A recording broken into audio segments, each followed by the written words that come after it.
She buried her dreams in a frontier trunk until a quiet cowboy asked her to stay. The first time Lila Hart saw the cowboy standing in the rain, she thought he looked like a man who had already lost too much and was still waiting for the sky to take one more thing. He stood beside a broken wagon wheel on the muddy road outside Mercy Bend, Colorado, his hat pulled low, his brown coat dark with rain, one hand resting on the neck of a tired bay horse. The storm had rolled in fast from the west, turning the road into a ribbon of clay and washing the last red light out of the evening. Lila had been walking with her carpetbag in one hand and her old trunk balanced on the little hired cart behind her, praying the wheels would hold until she reached the Willow Creek Ranch. They did not. One wheel dipped into a rut, cracked with a sound like a pistol shot, and the cart lurched hard to one side. Her trunk slid off and landed in the mud with a heavy thud. Lila stood there in the rain, her gloved hand trembling around the handle of her bag. She did not cry. She had not cried in years, not where anyone could see. She only looked down at the trunk as if it had betrayed her. Inside that trunk were 3 dresses, 2 letters she had never answered, a silver thimble from her mother, and a bundle of unfinished wedding linen tied in blue ribbon so faded it looked gray. She had carried that bundle across too many miles for a woman who claimed she had forgotten it. The cowboy came toward her without rushing. "Ma'am," he said, voice low and careful, "you hurt?" "No." "You sure?" Lila lifted her chin. "I said no." He paused, not offended, not smiling either. Rain dripped from the brim of his hat. His eyes were a calm gray, the kind that watched without grabbing. "Then I reckon your trunk took the injury for you." She looked at him then, truly looked. He was tall, broad in the shoulders, with the weathered face of a man who worked outside and kept most of his thoughts to himself. A thin scar ran near his jaw, pale against sun-browned skin. He did not ask where she had come from. He did not ask what was in the trunk. He only bent down and tried to lift it. "It's heavy," she warned. "Yes, ma'am," he said, straining a little as he raised it. "Seems it brought most of Texas with it." Despite herself, Lila almost smiled. "Almost. I am not from Texas." "Then I apologize to Texas." The rain kept falling. A horse shifted behind him, shaking water from its mane. Somewhere in the distance, thunder rolled across the low hills. "I was told the Willow Creek Ranch was 2 miles beyond Mercy Bend," Lila said. "It is. I was hired there." At that, his eyes sharpened just a little. "You Lila Hart." She pulled her coat tighter at the throat. "I am." The cowboy nodded once. "Evan Cross." For a moment, neither moved. Lila had seen the name on the letter offering her work. Evan Cross, owner of Willow Creek Ranch, needed a housekeeper and cook with steady hands, plain habits, and no fear of hard weather. The words had sounded practical enough, safe enough. She had answered because practical things had always saved her when hope failed. She had not expected the man himself to find her in a storm. "I meant to meet the stage," he said. "You weren't on it." "I came by freight wagon partway. It was cheaper." His gaze dropped to her wet hem, her muddy boots, then back to her face. "You walked from town in this." "It was not raining when I started." "It was thinking about it."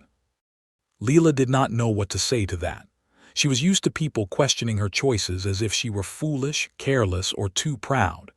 Evan Cross sounded as if he were simply noting that the sky had been rude. He tied her broken cart to his saddle, fastened her trunk behind him with slow, practiced care, then stepped aside. "You can ride my horse. I'll walk." "That is not necessary."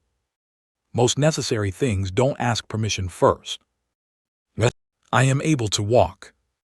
"I believe you." His voice stayed gentle. But believing a woman is able to suffer through something is not the same as asking her to. Those words landed strangely in her chest. Lila looked away first. She had spent 8 years being able to mend clothes by candlelight after a full day's work, able to care for a sick aunt who had called her by her dead mother's name near the end, able to bury one dream, then another, then act as if she had never wanted them, able to smile politely when neighbors said she was strong, as if strength were a warm meal instead of an empty plate. No man had ever spoken to her as though her endurance was not proof that she needed nothing. "I can ride," she said quietly. Evan held the horse steady as she placed her foot in the stirrup. Her skirt was soaked and heavy, and for one graceless second she slipped. His hand caught her elbow. Not tight, not claiming, just there. Lila felt the warmth of his fingers through her wet sleeve and pulled away as soon as she was steady. "Thank you," she said. He nodded, then took the reins and began walking beside the horse through the rain. The road to Willow Creek Ranch wound past dark pines and open pasture, where cattle stood with their backs to the storm. The land rose and dipped in quiet waves, and the sky opened now and then with flashes of white lightning. Lila watched Evan walk through the mud without complaint, his boots sinking, his shoulders bent against the weather. He did not fill the silence. That made her trust him a little, though she did not want to. At the ranch, lantern light glowed from a long wooden house with a deep front porch. A barn stood beyond it, red paint peeling near the doors. Wind pushed the porch lantern until its light swung over the steps like a restless heart. Evan helped her down. Again his hand touched her only as much as needed. Inside, the kitchen smelled of cold ashes, coffee, and cedar wood. It was plain but clean enough. A blue plate sat chipped on the table. A coat hung by the back door. A rifle rested high over the mantel, untouched and dusty. Lila noticed everything. She always did. "You must be hungry," Evan said. "I can cook something." "You just got here." "I was hired to work." "You were hired to keep house, not pay penance." She turned toward him. "Mr. Cross, I came here to earn my keep."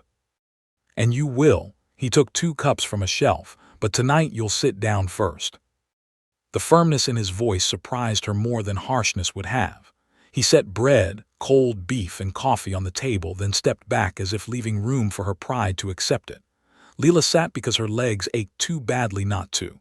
For a while they ate in quiet. Rain tapped the windows. Somewhere beneath the table an old dog groaned in its sleep. Evan poured coffee with his left hand, though he used his right for everything else. Lila noticed that too. When she reached for her cup, he saw her fingers tremble. "Cold?" he asked. "A little." He rose and added wood to the stove. The fire took slowly, then brightened, sending gold across the room. "There's a small room off the back hall," he said. "It's yours. No one will trouble you there." "Who else lives here?" "No one." She looked up. He answered the question she did not ask. "My foreman sleeps in the bunkhouse with the men. My sister used to keep the place before she married and moved east. Since then, the house has had more dust than company." There was something in the way he said it, a loneliness buried under plain words. Lila lowered her eyes to the coffee. "Dust is easier than company." Evan did not answer right away. When he did, his voice had softened. "Sometimes." That single word felt too honest for a first evening. After supper, Lila carried her bag to the little room. Evan brought the trunk in and set it near the foot of the bed. He did not ask why she flinched when the lock clicked against the wood. "Sleep as late as you need," he said from the doorway. "I wake before dawn." "Then sleep until dawn." She almost argued, but weariness pressed against her bones. He tipped his hat and left. Long after his steps faded, Lila stood in the small room with rain whispering against the window. She opened the trunk only far enough to take out a dry nightdress. Beneath it, the faded blue ribbon showed in the lamplight. Her hand hovered over it. Then she shut the trunk hard. Outside, a horse stamped in the wet yard. The porch lantern swung and swung, throwing brief light across the room like someone trying to signal from far away. Lila sat on the edge of the bed and whispered to no one, "I did not come here to remember." But somewhere down the hall, Evan Cross paused beside the cold parlor, listening to the storm, holding a folded letter he had not opened in 3 years. And before morning came, both of them would learn that some pasts did not stay buried just because a heart was tired of carrying them. By dawn, the rain had passed, but it left the whole ranch shining under a pale silver sky. Lila woke before the rooster called, the way she always did. For one still moment she forgot where she was. The ceiling above her was rough pine instead of the cracked plaster in her aunt's old house. The air smelled of damp earth, wood smoke, and horses. Then memory returned in quiet pieces. The broken wagon wheel, the cowboy in the rain, the trunk at the foot of her bed.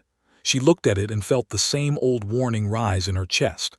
Do not open what you cannot bear to finish. Lila dressed quickly, pinned her hair in a plain knot, and stepped into the hall. The house was quiet in a way that did not feel peaceful yet. It felt abandoned, as if it had once held laughter but had forgotten how. In the kitchen, she found last night's cups washed and turned upside down on a towel. The stove had been cleaned, the ashes set aside, and coffee already sat warming at the back. She frowned. A housekeeper did not like finding her work already done.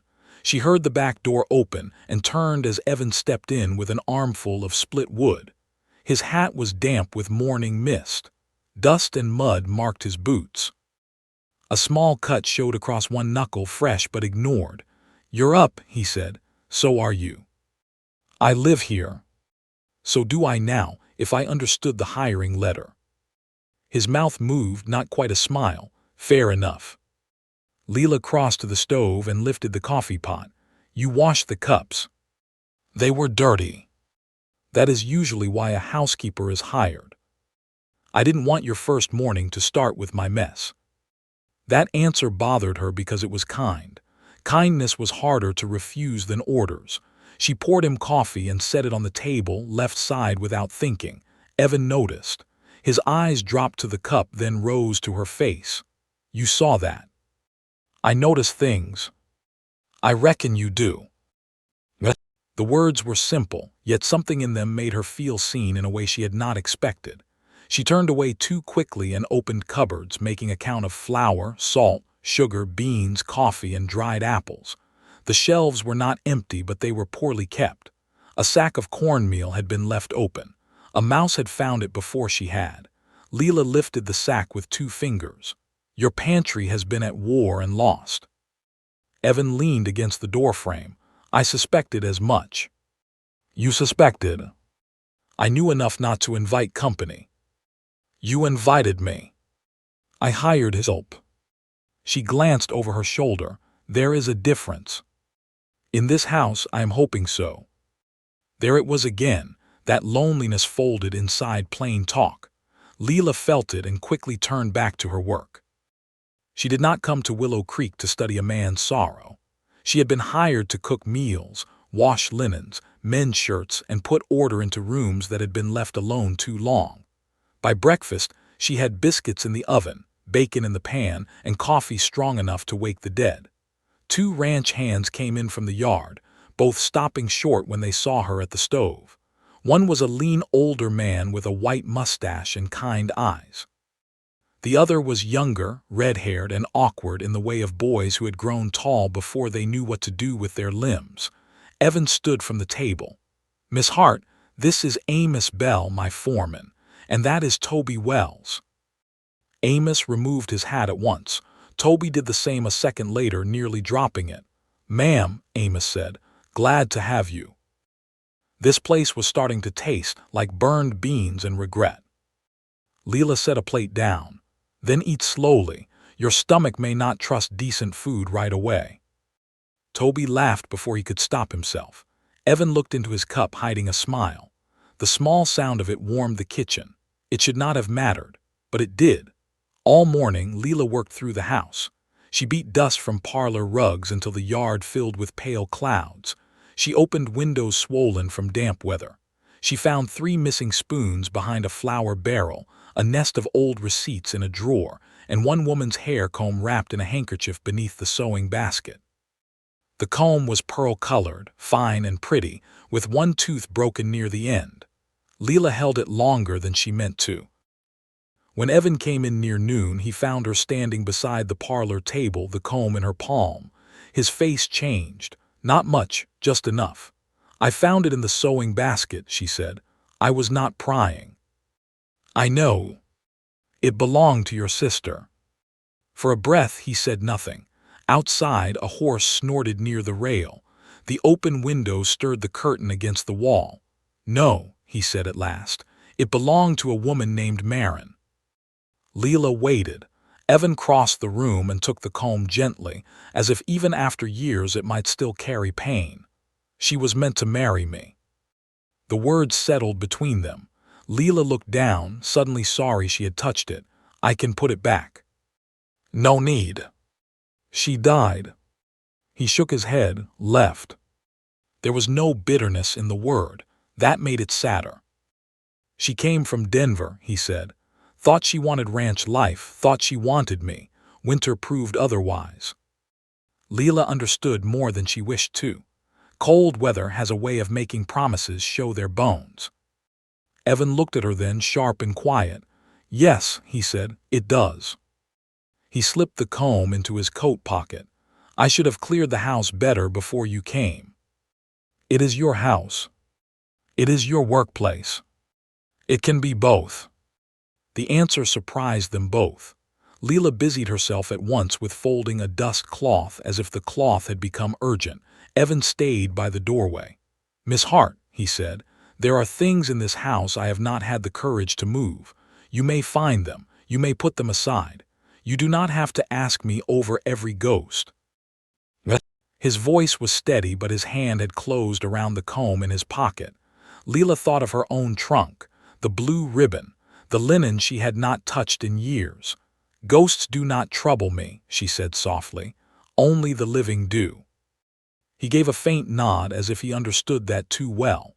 That afternoon a rider came hard from the south pasture. Toby burst into the yard calling Evan's name, his face pale beneath freckles. Lila came to the porch with a wet sheet still in her hands. "Fence is cut near the creek," Toby said. "Not broken, cut clean, 6 head missing." Evan's expression changed from quiet to iron. Amos came from the barn, already reaching for his hat. "Could be drifters." "Could be," Evan said. But the way he looked toward the southern hills told Lila he feared something worse. Within minutes the men were mounted. Evan checked his saddle, then turned and found Lila watching from the porch. "Lock the back door," he said. She lifted her chin. "Is there danger?" "Maybe none." "That is not an answer." "No," he said, his eyes holding hers. "It is not." The wind moved across the yard, tugging at the wet sheet in her hands. For one strange second, Lila wanted to step down from the porch and tell him not to go alone. The feeling startled her enough that she gripped the sheet tighter. Evan swung into the saddle. As he rode out with Amos and Toby, a small square of folded paper slipped from his coat pocket and landed near the steps. Lila saw it. He did not. She waited until the horses disappeared beyond the cottonwoods before she crossed the yard and picked it up. The paper was old, softened at the creases, marked by rain from the night before. On the outside, written in a woman's careful hand, were 4 words: "Evan, forgive me someday." Lila stood alone in the muddy yard, holding another woman's farewell, while somewhere beyond the creek, the first shadow of trouble moved toward Willow Creek Ranch. Lila did not mean to read the letter. That was what she told herself as she stood in the yard with the folded paper resting in her palm. The wind had turned cool after the storm, pushing loose strands of hair against her cheek and carrying the smell of wet cottonwoods from the creek bottom. The men were already gone, their hoofbeats swallowed by distance. The ranch had fallen into the kind of silence that makes every small thing feel louder than it should. She should have placed the letter on the kitchen table. She should have left it folded. Instead, her thumb moved over the soft crease, feeling how often it had been opened before. "Evan, forgive me someday." Those 4 words were not meant for her, yet they touched something she had carried too long. A farewell, a wound. A woman leaving before winter had finished telling the truth.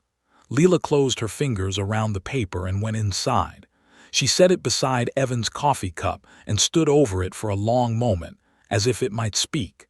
Then she turned away and forced herself back to work. There were potatoes to peel, shirts to mend, water to heat, bread to start. There was always work if a woman wanted to avoid thinking. By late afternoon, the sky had cleared to a hard blue. The puddles in the yard flashed like broken mirror glass. Lila hung blankets over the rail and shook dust from the parlor curtains. She tried not to look south, but her eyes kept drifting toward the creek road. "Fence cut clean." 6 head missing. It had not sounded like a simple accident. Near sundown, Toby returned first, riding fast, his horse lathered and blowing. Lila stepped onto the porch before he reached the yard. "Where is Mr. Cross?" Toby pulled up hard, coming Amos too. "Were the cattle found?" "4 of 'em." He looked toward the barn, then back at her. 2 still gone. "And the fence?" His face tightened. "Cut with wire nippers, no doubt." Lila felt the air change. Who would do that? Toby opened his mouth, then shut it again as Evan and Amos appeared beyond the rise. Evan rode slower than usual. His hat sat low, but not low enough to hide the fresh bruise darkening along his cheekbone. Lila's hand gripped the porch post.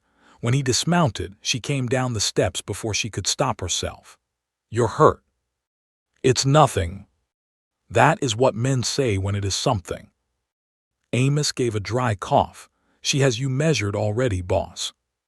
Evan shot him a look, but there was no heat in it. "A branch caught me." "Branches do not leave knuckle marks," Lila said. For the first time since she arrived, Evan looked truly caught. Toby suddenly found urgent business with his saddle strap. Amos led his horse toward the barn with the slow wisdom of a man who knew when to step away. Lila waited. Evan removed his gloves. His right hand was swollen across 2 fingers. "Someone was still near the cut fence," he said quietly. "He ran. I caught up close enough for him to swing before he got loose." "Did you know him?" "No." She did not believe him. His eyes told her so. Lila turned toward the kitchen. "Come inside." "Miss Hart." "Inside, Mr. Cross." It was not loud. It did not need to be. Evan followed. In the kitchen, she poured water into a basin, took a clean cloth from a drawer, and pointed toward the chair. He sat, though the look on his face suggested he had obeyed a command by accident. She dipped the cloth and wrung it out. When she touched it to his cheek, he went still. "You do not have to tend me," he said. "I know. You are angry. I am practical. That looks near the same on you." Her hand paused. Their eyes met, too close across the little kitchen table. The fire behind her cracked softly. Outside, a horse shifted in the barn, knocking once against a stall board. Lila looked away first and pressed the cloth to his bruise with more care than anger. "Whoever cut that fence may come again," she said. "I expect he will." "Then why pretend it is nothing?" "Because fear spreads faster than fire on dry grass. And silence does not." Evan had no answer to that. She cleaned the cut near his knuckle next. His hand was large, rough from rope and weather, but when she turned it palm up, he let her do it without pulling away. There was trust in that small surrender, and Lila felt it more than she wanted. "I found your letter," she said. His fingers tightened. "It fell from your pocket when you rode out. I did not read it." He drew in a slow breath. "Thank you." "It is on the table." His gaze moved there. The folded letter lay near his cup like a quiet accusation. For a while he only looked at it. "She wrote it the morning she left," he said at last. Lila kept rinsing the cloth, though it was already clean. "Marin." "Yes." "You still carry it." "I did today." He gave a humorless little breath. "Had not meant to." "Why?" Evan leaned back in the chair. The last gold light of evening crossed one side of his face, showing the bruise, the tired eyes, the scar near his jaw. "Because this morning I found it in an old coat. I thought I was done being troubled by it. Turns out a man can be done with a thing and still not know where to put it." Lila understood that so deeply it hurt. Her own trunk weighted down the hall. "You could burn it," she said. "I could." "But you have not." "No." The room held there quiet like a cup holds water, right to the brim.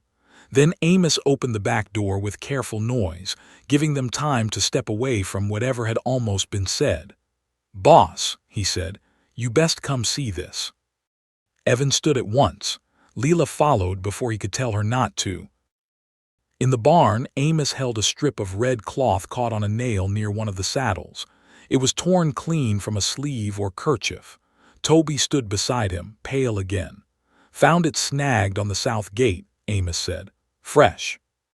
Evan took the cloth between two fingers. Lila watched his face. This time he could not hide recognition. You know it, she said. Evan's jaw tightened. Maybe. Amos lowered his voice. Looks like the kind Harlan Pike's riders wear. The name settled over the barn like a storm cloud. Lila had heard it in Mercy Bend before she even reached the ranch. Harlan Pike owned the broken crown spread west of town. Men in the mercantile had spoken low when his name came up. A hard man, one said. A man who bought land with smiles first and pressure later. What does he want? Lila asked. Evan did not answer. Amos did. Willow Creek. Evan looked at him sharply, but the truth was already out. Lila turned to Evan. Your ranch. My water, he said. The creek runs year-round through my south pasture. Pike's land dries out every August. He offered to buy the lower acres last spring. You refused. Yes. And now fences are cut. No proof it was him. Not yet, Amos muttered.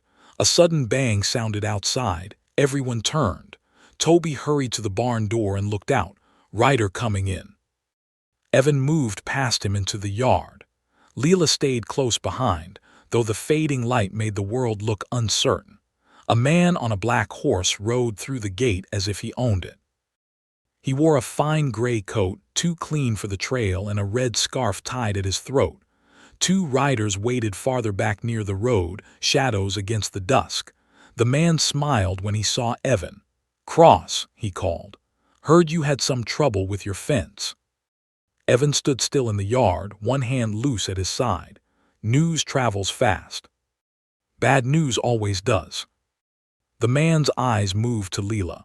They rested there too long, not with admiration, with measuring. And who is this? He asked. Lila felt Evan shift half a step in front of her, so small a movement most would have missed it. This is Miss Hart, Evan said. She works here. The man tipped his hat. Harlan Pike, welcome to Mercy Bend. Lila gave a small nod and said nothing. Pike's smile thinned. A quiet one. That can be a blessing in a house. Evan's voice cooled. What do you want? Only neighborly concern. Pike looked toward the south pasture. Cut fences, missing cattle, strangers moving through. A man might start thinking this place is too much to handle alone. I am handling it. For now. Pike leaned forward in the saddle. My offer still stands. Sell me the creek acres and trouble has a way of moving elsewhere. There it was, plain as a brand. Lila looked from Pike to Evan, feeling the danger gather but not burst. Evan took one step forward. You came all this way to repeat yourself. I came to warn you. Pride can cost a man dearly. Evan's face did not change. So can greed. For a moment no one moved. The horses breathed steam into the cool dusk. The porch lantern swung in the wind, throwing light over Pike's polished boots, Evan's bruised face, Amos watching from the barn, and Lila standing with her hands closed tight at her sides. Then Pike laughed softly. Good evening, Miss Hart, he said, looking past Evan again. You may find Willow Creek a lonely place, especially when a man refuses help until it is too late. He turned his horse and rode out with his men following. Only when the sound faded did anyone speak. Toby whispered. He near admitted it. He admitted nothing, Evan said, but Lila saw his hand. It had curled into a fist. That night after supper the house felt different, not empty anymore. Watched. Evan sat on the porch with his coffee untouched beside him. Lila came out carrying the folded letter. She had meant to leave it on the table again, but something drew her to him. You forgot this, she said. He looked at it, then took it from her hand. The night air was cool. Crickets sang in the grass. Beyond the yard, the dark shape of the barn stood like a guard. Evan turned the letter once, twice. Then he held it toward the lantern flame. Lila did not move. The paper caught slowly. A thin line of fire climbed the edge, bright and hungry. Evan held it until the heat nearly reached his fingers, then dropped it into the ash bucket beside the porch. He watched it burn. She left because she did not want this life, he said. I kept thinking the letter proved something about me, that I was too much trouble to stay for. Lila's throat tightened. And now, she asked. He looked at her in the lantern light. Now I think maybe some folks leave because they were never rooted here, and some folks leave because they are afraid they might be. The words struck too near the locked trunk in her room. Lila stepped back. Good night, Mr. Cross. Good night, Miss Hart. She went inside before her face could betray her, but when she reached her room she did not sleep. She lit the lamp and knelt before the trunk. For the first time since arriving at Willow Creek, she put the key into the lock. Her fingers shook as the lid opened. The blue ribbon lay just where she had left it, and beneath the linen, where no one else had ever looked, was a letter from a man named Nathaniel Reed, the man who had promised to marry her and vanished before the wedding. Lila touched the sealed paper. Then from outside her window came the soft crunch of a bootstep in the dark.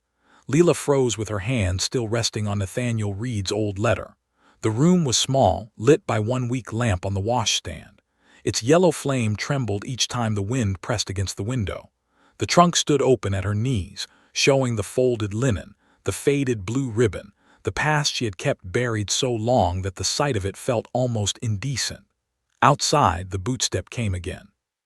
Slow, careful, not the sound of a ranch hand crossing the yard in plain business, not Evan's steady walk. This was someone trying not to be heard and failing just enough for the night to betray him.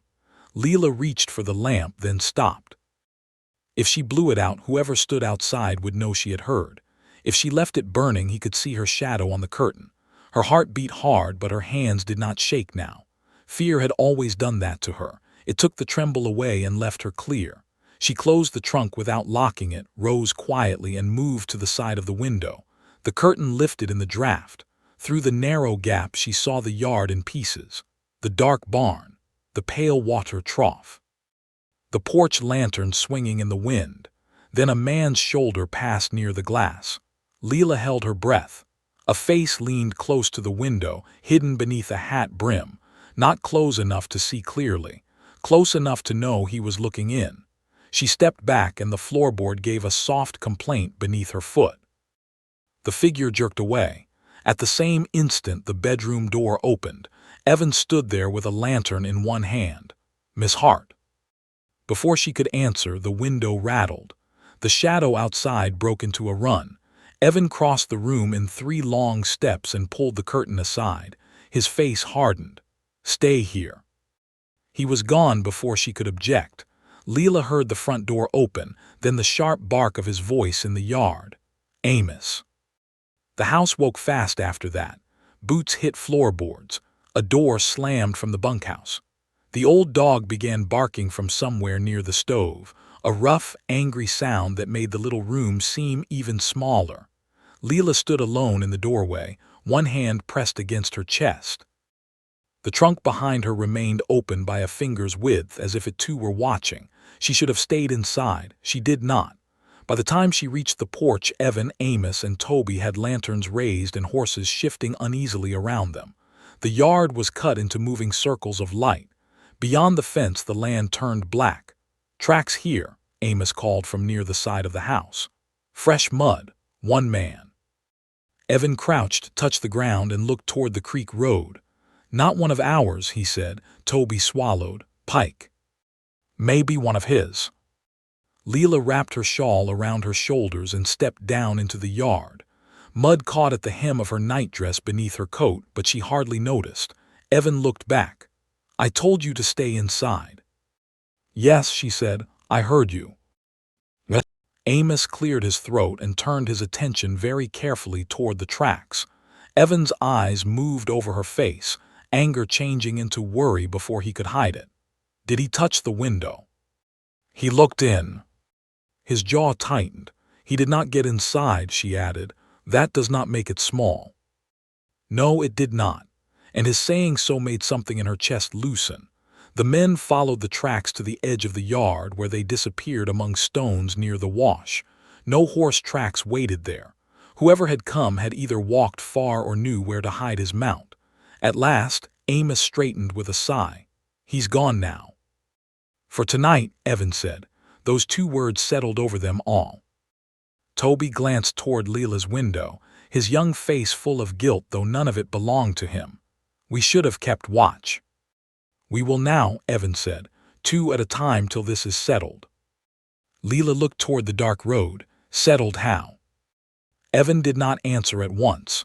The lantern light caught the bruise on his cheek from earlier, turning it purple at the edges. He looked tired but not weak, angry but not reckless. With proof, he said, not guesses, not fear. And if fear comes first? His gaze met hers. Then we keep it from making the decisions. That sounded noble. It also sounded hard. They returned to the house near midnight.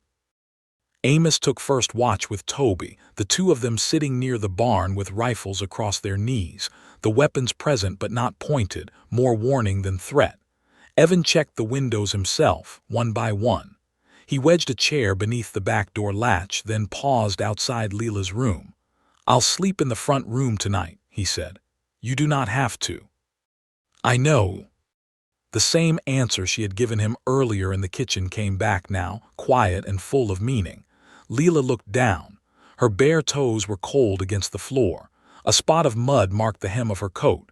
She felt suddenly foolish and frightened and far too seen. "I am not used to anyone keeping watch for me," she said. "I figured." It is an uncomfortable feeling. Being watched over. Needing it. Evan lowered the lantern slightly. "Need is not a shameful thing, Miss Hart." She almost laughed, but it would have come out too thin. Men say that when they are the ones being needed. He looked at her for a long moment. Then hear it from a man who has needed more than he ever admitted. Something moved between them, not romance exactly. Not yet, something quieter and perhaps more dangerous, trust finding a crack in the wall. Lila's eyes shifted behind her toward the trunk. Evan noticed. He did not look past her. He did not ask. That restraint undid her more than any question might have. "I had opened my trunk," she said before she could stop herself. His face stayed calm, but his attention sharpened. "There are things in it I meant never to look at again," she continued. "A woman can carry a thing for years and still act surprised when it weighs something." "Yes," he said softly, "she can." Lila folded her arms, more against herself than the cold. "There was a man once, Nathaniel Reed." Evan did not move. He was a carpenter's son in Santa Fe. He had gentle hands and foolish plans. Or maybe I was the foolish one. He asked me to marry him when I was 20. I said yes because at 20 I thought yes was enough to build a life on. Her voice held steady, but only because she kept her eyes on the floor. "What happened?" Evan asked. "He left to take work near the rail line, said he would earn enough for a proper house. For 4 months he wrote every week. Then one letter came back stained from travel saying he had been delayed. After that, nothing." The old ache rose, familiar and dull. "I wrote twice, then a third time. No answer. A man passing through later told me there had been sickness in the camps. Another told me he saw Nathaniel headed west with a company of men. I never knew which story was true. Dead, gone, changed, afraid. It hardly mattered after a while." Evan's voice was careful. "It mattered to you." She looked up then. The room felt still, as if the whole house had leaned close to hear. "Yes," she whispered, "it did." For the first time she allowed herself to say the rest.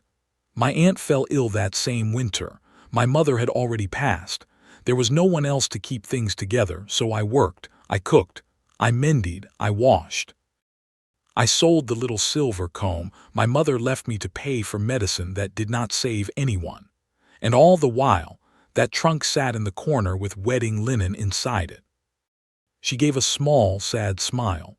"After enough time, folks stopped asking. That was a mercy. Then one day I realized I had stopped asking too." Evan stood in the doorway, his hand resting against the frame. There was no pity in his face, only grief meeting grief with its hat in its hands. "You came here to start over," he said. "I came here to work." Sometimes work is the only way a hurting person knows how to start. Lila wanted to turn away from that kindness. Instead, she stood still and let it touch her. Outside, a night bird called from the cottonwoods. Then from the yard, Amos shouted, Evan. The sound cracked through the house. Evan moved first. Lila followed, her heart already racing.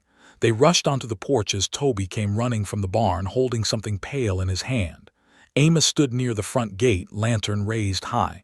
Nailed to the wooden post was a square of paper that had not been there minutes before. Evan tore it free. Lila watched his face as he read it. The color drained from him. "What does it say?" she asked. He hesitated. Then he handed it to her. The message was written in a rough black hand. "Sell the creek cross. Send the woman away unless you want old Heartbreak walking back to her door." Lila read it twice before the meaning truly reached her. Her fingers went cold. Evan's voice was low beside her. "Whoever came tonight knew your name before he looked through that window." Lila lifted her eyes toward the dark road beyond the gate, and for the first time in 8 years, she wondered if Nathaniel Reed had not vanished from her life at all. Perhaps someone had made certain he did. Morning came pale and uneasy over Willow Creek Ranch. The note stayed on the kitchen table like a dead insect no one wanted to touch. Lila had read it so many times the words seemed burned into her eyes. "Sell the creek cross. Send the woman away unless you want old Heartbreak walking back to her door." Old Heartbreak. Not old trouble, not old secrets. Heartbreak. That word had been chosen for her. Evan stood at the window with his coffee cooling in his hand. He had slept little, if at all. The lamplight had burned in the front room until nearly dawn, and more than once Lila had heard his boots cross the floorboards, slow and restless, as he checked the doors again. Amos and Toby ate quietly, though Toby kept looking toward her as if afraid she might vanish between bites. Even the old dog lay beneath the stove without begging. Lila broke the silence first. "I should go into town." Evan turned from the window. "No." She lifted her eyes. "You did not ask why." "Because I know why." "Then you know I am right." "I know you are thinking like someone who has always had to solve things alone." The word struck hard enough that her spoon stilled above her plate. Amos looked down at his coffee. Toby stared at his biscuit as if it contained scripture. Lila set the spoon down with care. "Someone knows about Nathaniel. Someone knows enough to use him against me. If there is truth in Mercy Bend, I should hear it from a clerk, a preacher, a stage driver, anyone who might remember a man passing through. And if the same person who watched your window is waiting for you to do exactly that, then I suppose he will find I can walk through town without fainting." Evan's jaw tightened. "This is not pride, Miss Hart." "No," she said quietly. "It is not. It is my life." That ended the argument, though not his worry. An hour later they rode into Mercy Bend together. Evan would not let her take the wagon. He said the road was still soft from rain, but Lila knew the real reason. A wagon moved slowly. A horse could turn fast. So she rode his gentlest mare, a chestnut named Mercy, while Evan rode beside her with Amos 20 yards behind. The town sat in a shallow valley, caught between brown hills and a bend in the creek. A white church stood at one end of the main street. The mercantile, blacksmith, livery, and hotel lined the rest like tired teeth. Dusk clung to everything even after rain. Men on the boardwalk lowered their voices when Evan passed. Women at the dry goods window watched Lila with quick, curious eyes. She felt every look. It had been a long time since she had arrived anywhere as a question. Evan dismounted in front of the mercantile and helped her down. His hand lingered only long enough to steady her, but this time she did not pull away at once. "I'll ask at the livery," he said. "Old Dane remembers every horse that ever passed through this county. I will speak with Mrs. Whitcomb inside." He looked toward the mercantile door, then back to her. "Stay where folks can see you." "You have said that twice." "I will likely say it a third time before noon." Despite the fear sitting heavy between them, her mouth curved. "Then I will try to survive your concern." Evan's eyes softened just a little. "Please do." The words were plain. They were also not plain at all. Inside the mercantile, the air smelled of coffee beans, cloth, lamp oil, and peppermint sticks. Mrs. Whitcomb, a round woman with sharp eyes and flour on one sleeve, stood behind the counter. She greeted Evan with a nod, then studied Lila in a way that was not unkind. "You must be Miss Hart from Willow Creek." "I am." "I heard Mr. Cross finally got sense enough to hire help." "Some houses wait longer than they should," Lila said. Mrs. Whitcomb gave a small, approving hum. "That they do. What can I do for you?" Lila drew Nathaniel's old letter from her reticule. Her fingers felt stiff as she unfolded it. She did not show the words, only the name signed at the bottom. "I am looking for any mention of a man named Nathaniel Reed, carpenter's son. Came through this part of Colorado maybe 8 years ago. He may have worked near the rail line." Mrs. Whitcomb's face changed so fast Lila nearly missed it. "You know the name," Lila said. The woman glanced toward the window, where Evan stood across the street speaking with the liveryman. "I know too many names," Mrs. Whitcomb said. "This one matters." Mrs. Whitcomb leaned closer and lowered her voice. "There was a Reed, not Nathaniel to us. Folks called him Nate. He came through with a rail crew one summer. Quiet man, good with his hands. Fixed the hotel stairs for half pay because Mrs. Dutton's boy had near fallen through." Lila's throat tightened. That sounded like him, painfully like him. What happened to him? Mrs. Whitcomb hesitated. Lila gripped the counter. "Please." "He got in trouble with Harland Pike." The whole store seemed to tilt. Pike. He was not the big landholder then, but he was already buying water rights and leaning on men who had little enough to begin with. There was talk Nate saw something. Papers changed hands. A deed, maybe. "I do not know all of it." "What kind of trouble?" "Enough that one night he came in here asking about the eastbound stage. He looked sick with fear. Not for himself, I thought, for someone else." Lila could hardly breathe. "Did he leave?" "I believed so." "You believed?" Mrs. Whitcomb's eyes softened with regret. The next morning, Pike's men said he had gone west instead. No one saw him board any stage. His tools were found behind the hotel, but his coat was gone. After a few weeks, folks stopped asking. Lila looked down at the old letter in her hands. The ink seemed to blur, though her eyes stayed dry. "He wrote to me," she whispered, then stopped. Mrs. Whitcomb's voice gentled. "Were you his promised girl?" Lila could not answer. The bell above the door rang. Both women turned. Harland Pike stepped inside, removing his hat with slow politeness. His red scarf sat bright at his throat. His smile was clean as a knife and twice as cold. "Mrs. Whitcomb," he said.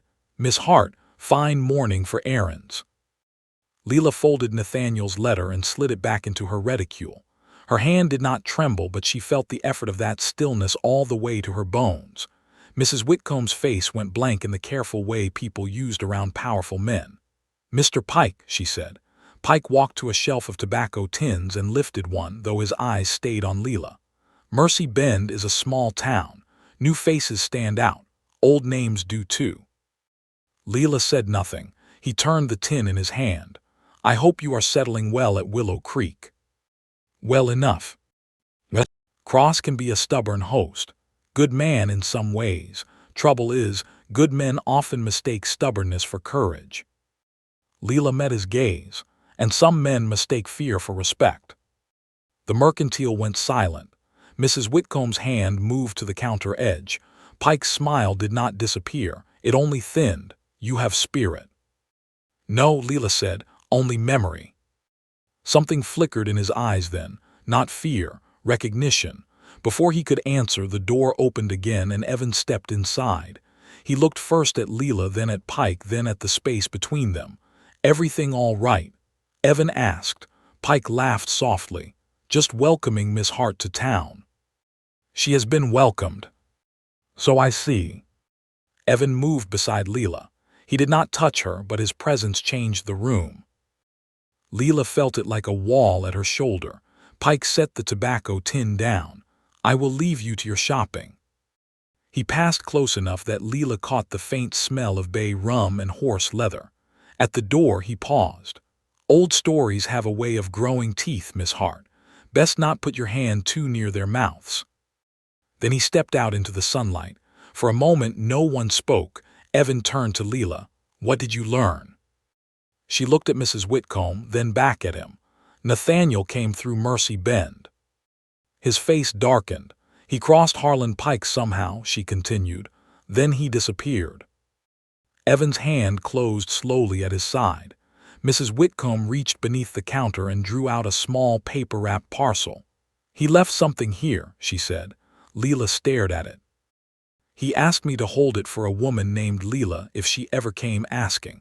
I thought no woman would after all these years." Mrs. Whitcomb pushed it across the counter. "I am sorry I kept it hidden so long." Lila took the parcel. It was light, tied with string gone yellow from age. Outside, a wagon rattled past. Somewhere down the street, a child laughed, bright and unaware. Evan's voice was quiet. "You do not have to open it here." But Lila knew she did. She pulled the string loose. Inside lay a small carved wooden bird no bigger than her thumb and a folded note. The bird had been whittled from cedar. Nathaniel had carved such things when nervous, leaving them on windowsills and fence posts, small gifts from hands that never knew how to be idle. Lila opened the note. The words were short. "Lila, if I do not reach you, know this. I did not leave you. Pike has the deed hidden and Crossland is next. Trust no red scarf." Her breath caught. Evan read over her shoulder and went still. "Crossland is next." 8 years ago, before Evan even knew Lila existed, Nathaniel Reed had tried to warn someone. Maybe her. Maybe the man beside her. Maybe both. Lila closed her hand around the wooden bird until its sharp little beak pressed into her palm. If this moment touched your heart, stay with the story, because some truths do not die when a man disappears. They wait for the right woman to find them. A shout rose from outside. Amos stood in the middle of the street, pointing toward the far hill beyond town. Smoke climbed there in a dark, twisting column. Evan rushed to the door. Lila followed, the note still in her hand. His voice came low and tight. "That's the South Pasture." And in that instant, Lila understood that Harlan Pike was no longer only threatening the past. He had set fire to the future Evan Cross was trying to save. The ride back to Willow Creek felt longer than the road into town, though the horses ran hard enough to scatter dust behind them like smoke. Evan rode ahead with Amos at his side. Both men bent low over their saddles. Lila followed on Mercy, gripping the reins so tightly her gloves pulled at the seams. The note from Nathaniel was tucked inside her bodice, close enough for her to feel the stiff edge of it with every breath. The little cedar bird was wrapped in her handkerchief and held in her pocket like a heartbeat made of wood. Smoke climbed higher beyond the southern ridge. It did not roll wild across the whole sky, thank heaven. It rose in dark, twisting columns, then thinned as the wind broke it apart. But even a small fire could turn cruel on dry grass if it found the right breath. By the time they reached the South Pasture, several ranch hands had already come running from the bunkhouse with shovels, wet sacks, and blankets. Toby was there too, his face streaked with soot as he beat at flames along a line of brush near the creek. "Keep it from the hay shed." Evan shouted. His voice carried across the field, sharp and steady. Men moved at once, not because he scared them, but because they trusted him when danger left no time for argument. Lila slid from Mercy before the horse had fully stopped. Evan turned. "Stay back." "No. Lila." It was the first time he had used her given name. The sound of it struck through the heat and smoke so clearly that she almost forgot the fire in front of her. He seemed to realize it too. For one breath, they only looked at each other while flames snapped through the dry grass behind him. Then she lifted her chin. "Tell me where water is needed." Evan's eyes changed. Not surrender, not approval exactly, something deeper. "The trough by the lower fence," he said. "Wet every sack you can find." She ran. The work swallowed the next hour. There was no room for fear while hands were needed. Lila hauled water until her arms ached and smoke scraped her throat raw. Her skirts caught on thorns. Mud sucked at her boots near the creek bank. Once the wind turned and sent smoke over her so thick she stumbled blind. A hand caught her elbow. It was Evan. "You hurt?" he asked, coughing. "No." "Sure?" She gave him the ghost of a smile through watering eyes. That question again. He held her arm one moment longer than needed. His thumb pressed lightly against her sleeve, as if proving to himself she was still there. Then Amos called from the fence line, and Evan let go. They put the last flames down before sunset. The south pasture lay black and wounded in a wide crescent near the creek. The hay shed still stood, though one side was scorched. A few fence posts smoked like old pipes. Cattle bunched far off on the rise, restless but alive. No one had died. No one had been badly hurt, yet the fire had spoken clearly. Pike could reach them. Lila stood near the creek, washing soot from her hands. The water ran black from her fingers. She rubbed harder than necessary, watching the dark curl away. Evan came to stand beside her. His shirt was streaked with ash, his hair damp at the temples, his face drawn from heat and worry. "You should not have been in the smoke," he said. "You should not have been near the flames. I own the land. I was standing on it." A tired smile touched his mouth, then faded. He looked over the burned pasture. This was warning, not destruction. Lila followed his gaze. "How can you tell?" If Pike wanted the whole place gone, he would have lit the far grass before the wind turned. This fire was set close enough for us to fight. So he wanted you frightened. He wanted me to count the cost. Lila dried her hands on her apron, though the cloth was already ruined. "And did you?" Evan looked at her then. "Yes." The answer was quiet and heavy. Before she could ask what he meant, Toby came walking from the hay shed with something in his hand. "Boss, found this near the first burn." It was a match tin, plain metal, scratched at one corner. Tied around it was a strip of red cloth, darkened with soot but still plain enough to see. Amos spat into the dirt. "That fool wanted us to find it." Evan took the tin and turned it over. His face hardened. "What is it?" Lila asked. He opened it. Inside, instead of matches, lay a folded square of paper. Evan read it first. Then he handed it to Lila. The writing was the same rough black hand as the message nailed to the gate. "A woman who digs up graves should be ready for what climbs out." Lila stared at the words until the letters seemed to move. Nathaniel's note had not brought the past back gently. It had thrown open a door and let cold air into every room. Amos looked between them. "What grave?" Evan folded the paper. "Not now." But Lila knew now was exactly the problem. Now, the danger had touched Evan's land because of the old truth tied to her name. Now men who worked for him had coughed smoke because she had come asking questions. Now his cattle stood nervous in a burned field and his future was marked with ash. She stepped back. Evan saw it at once. "Do not do that," he said. "Do what?" "Leave while standing still." The words found her too quickly. Lila looked down at her burned apron and muddy boots. "This started when I arrived." "No, this started years before either of us knew the shape of it. But it found you because of me. It found me because Pike wants my water. And now he has a second way to hurt you." Evan's voice lowered. "He does not have you." The sentence was not loud. It did not need to be. Lila looked up, and for one dangerous moment, the whole blackened field faded from her sight. There was only Evan, ash on his cheek, worry in his eyes, and a steadiness that made her want to step closer when every lesson in her life had taught her to step back. "You speak as if that is yours to decide," she said.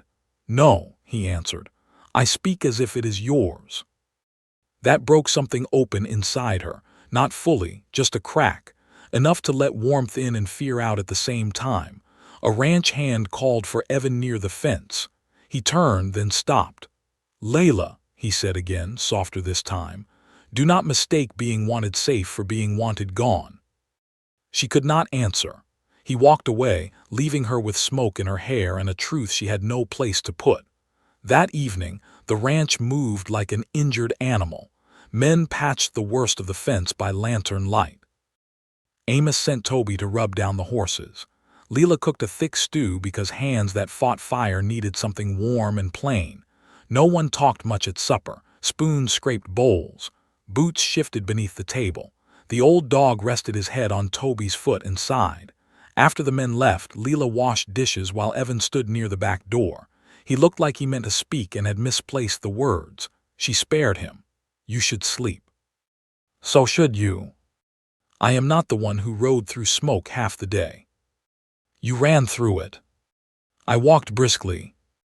That earned a tired laugh from him, small but real. The sound settled in the kitchen like a lamp being lit. For a moment, the fear eased. Then Lila remembered the note hidden in her dress. She dried her hands and drew it out. Nathaniel's warning looked even smaller now beneath the kitchen lamp, too small to hold 8 years of silence and 1 day of fire. I need to know what happened to him, she said. Evan nodded. Then we will find out. We? Yes. You owe Nathaniel nothing. No, Evan said, but I owe the truth something, and I owe you not to make you face it alone. Her hand closed around the note. You barely know me. His eyes held hers across the kitchen. I know you put coffee on my left without being asked. I know you argue when afraid. I know you carry grief like a locked trunk and pretend it is only luggage. I know you ran toward my burning pasture when most would have run from it. Lila's breath caught. Evan looked away first this time, as if he had said more than planned. I know enough, he finished. The night pressed against the windows. Far off, a coyote called once and fell silent. Lila folded Nathaniel's note and placed it on the table between them. Then there is something else you should know. Evan waited. When Nathaniel first left for the rail work, he did not go alone. A man came to Santa Fe to hire carpenters. He wore a red scarf and said he had friends in Colorado. Evan's face went still. I had forgotten his name until today, she whispered. Or maybe I made myself forget. What name? Lila swallowed. Harland Pike. The kitchen seemed to shrink around them. Evan's hand settled slowly on the back of a chair. Pike knew Nathaniel before Mercy Bend. Yes.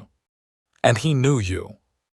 I do not think he knew me then, not truly. But he may have known enough.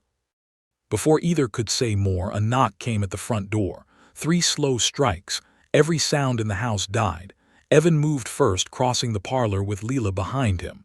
He opened the door only after lifting the porch lantern high. A boy stood on the steps, no more than 12, soaked in sweat and dust, clutching a hat to his chest. His eyes were wide with fear. Mr. Cross? He asked. Yes. The boy held out a folded paper. A man at the old mission paid me a nickel to bring this, said I was to give it to Miss Lila Hart. Lila stepped forward. Evan took the paper first, but when he saw her name written on the outside in a hand she knew better than her own breath, he stopped. The world tilted. It was not Pike's rough black hand. It was Nathaniel's. Lila opened the letter with fingers that had gone numb. Only one line was written inside. If you still have the cedar bird, bring it to the mission before dawn and come without Cross. Lila read the line once, then again, though the words did not change. If you still have the cedar bird, bring it to the mission before dawn and come without Cross. The kitchen seemed to draw back from her. The stove, the table, the cups waiting to be washed, Evan standing near the door with the porch lantern in his hand.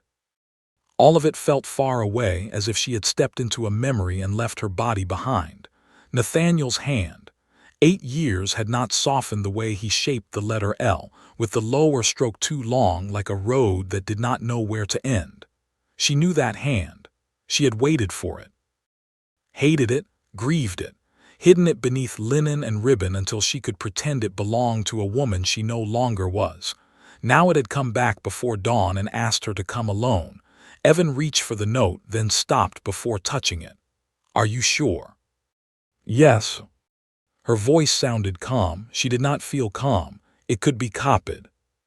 It is his writing. Lila. She looked up at him. His face held fear, but not the kind that tried to rule her. It was the kind that begged for time to think. A muscle moved in his jaw. The bruise on his cheek had darkened since the fire. Soot still marked his collar. He looked like a man standing in the doorway of another loss, trying not to bolt it shut. I know what you are going to say, she said. That you are not going alone. Then I was right. And I know what you are going to say. That the note says without you. Yes. That this may be my only chance to learn what happened. Yes. And that I have no right to stop you from facing your own past. Her fingers closed around the paper. Yes. Evan set the lantern on the table and looked toward the window. The glass showed only their dim reflections and the dark beyond them. I cannot let you ride into a trap. You cannot let me. The words came sharp. He turned back at once. That came out wrong. It came out honest. No, he said, it came out afraid. That stopped her. He took his hat off and held it in both hands, turning the brim slowly. I have lost people because I could not get there in time. My mother to fever. My brother in a winter I still cannot speak of without hearing his cough. My father because he would not admit his heart was failing until he fell in the barn with a halter in his hand. His voice did not break, but it lowered. And Marin left because I did not know how to ask anyone to stay without making it sound like a burden. So when I say I cannot let you go, I do not mean I own the choice. I mean the thought of you walking into danger alone makes something in me forget how to speak properly. Lila held herself still. The house creaked around them. Outside, one of the horses shifted near the rail. The night smelled faintly of ash from the burned pasture. No one had ever handed her his fear so plainly before. She looked down at Nathaniel's note. I spent years believing Nathaniel chose silence. Then I spent years telling myself it did not matter. Tonight, I find out he may have been alive, afraid, maybe trying to warn me all along. How do I stay here and wait? You do not. She looked up. Evan's eyes were steady now. We go, but not foolishly. The note says alone. The note was written for someone who may not be free to say more, or it was written by someone using his hand to draw you out. Either way, if you ride in plain sight with me, whoever waits there may disappear before speaking. Lila understood him. You want me to go ahead. With the cedar bird. And you follow. Far enough not to be seen, close enough to hear a scream. I do not plan to scream. I know, a faint sadness touched his mouth. That is one reason I worry. Amos was called from the bunkhouse and came in buttoning his coat, white hair wild from sleep. Toby trailed behind him, wide-eyed and pale. The note passed from hand to hand. Amos read it, then looked at Lila with the kind of respect men gave bad weather. Old Mission sits 2 miles east of town, he said. Roof caved in on the north side. Plenty of places for a man to hide. Pike's men, Toby asked. Could be, Amos said. Could be the devil's own choir for all we know. Evan laid out the plan in a low voice. Lila would leave just before first light on Mercy, carrying the cedar bird. Evan and Amos would follow by the wash road. Toby would stay at the ranch with the others and keep the house watched. No lamps near the front windows. No one alone in the yard. Toby straightened. I can ride with you. You can guard the ranch, Evan said. The boy looked disappointed until Lila turned to him. That may be the harder job, she said. Toby's shoulders rose a little. Yes, ma'am. Before the next truth comes out, tell me what you would do in Lila's place. Would you ride toward the past, or would you stay where your heart had just begun to feel safe? After the men left to saddle the horses, Lila went to her room. The trunk waited at the foot of the bed. This time she did not kneel before it like a penitent. She opened it fully. The faded blue ribbon lay across the unfinished linen, and beneath it were Nathaniel's old letters, tied in a careful stack. For years she had thought the ribbon kept the past contained. Now it looked like a poor little fence against a storm. She took the cedar bird from her pocket and placed it in her palm. It was small, simple, worn smooth from age. Nathaniel had carved it during the winter before he left Santa Fe. A meadowlark he had called it, though it looked like every bird and no bird at all. He had told her a woman who sang only while working deserved a bird that remembered her songs. She had not sung since. Her throat tightened. Not with love, exactly. Not the way it once had, something older than love. Grief for the girl who had believed promises were doors and not sometimes walls. A soft knock came. "Come in," she said. Evan stood in the doorway, hat in hand again. He did not step inside until she nodded. "I brought this," he said. He held out a small derringer wrapped in cloth. Lila stared at it. "For safety," he added quickly. "Not for use unless there is no other choice. Amos showed me how to load it. It is light." She did not take it. "I do not want to carry fear in my pocket." "I understand." "Do you?" "Yes," he looked down at the little weapon. "But fear is already coming with us. This is only a tool." Lila reached out slowly and took it. Her fingers brushed his. The touch was brief, but the room changed around it. "I am afraid," she admitted. Evan's voice softened. "So am I." She looked at him then, really looked, not just of the mission. "No. No," her hand closed around the cedar bird. "I am afraid Nathaniel is alive." Evan was quiet. "And I'm afraid he is dead," she continued. "I am afraid he did leave me. I am afraid he did not. I am afraid the answer will take the little piece I made out of not knowing." He took one step closer, and what else? Her heart beat once hard. "I am afraid that if the past lets me go, I will have no excuse left for keeping my heart locked." Evan's eyes moved over her face with such tenderness that she had to look away. He did not touch her. She almost wished he would.